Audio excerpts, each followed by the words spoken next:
Now this experiment is named as Newton's rings. Now by this experiment we are finding the radial curvature of a convex lens. Now this is a ray diagram of Newton's ring experiment. Here this consists of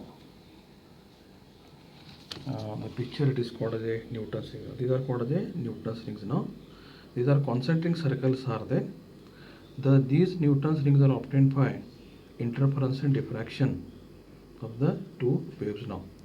And here this is called as our lens now. The lens is there in between, this air gap is there here. Then this is a thin glass slab is there. Now here is a rays coming from here, they get reflected back, and the rays coming down and going up, they causes the interference and the diffraction now. This is, you can find the rays diffracted ray on this side now. And we are finding by using the experiment now the diameter of the ray. This is a circular rings are there, we are finding the diameter of that one. That means this is by using the traveling microscope we are finding the diameter of this one. The formula for radius of curvature is like this. This is a formula for radius of curvature. This formula can be taken, that r is equal to 1 plus 1 upon 4 lambda. Lambda is wavelength given here, and this is experimentally obtained. This is d square upon n can be experimentally obtained here. Now these are all the values are given for this one. Actually the tabulation column is there. This is the tabulation column for that one. And this is all to make the find the diameter of the rings. Now we are finding diameter of rings from like this: 12th ring, then 10th ring, 8th ring, 6th ring, and 4th ring, like this in the descending order now. And we are calculating all these values now. Finally this is what is required for us, d square upon n. This can be calculated and substituted into the formula. Now this is, we are finding the radius of curvature of given plano convex lens now. The experimental arrangement is here now. This is our traveling microscope is there. So you can see the experimental microscope now. This is a telescope now. This can be focused for this one telescope now. Now this is making the vertical moment, and this is called the horizontal moment here.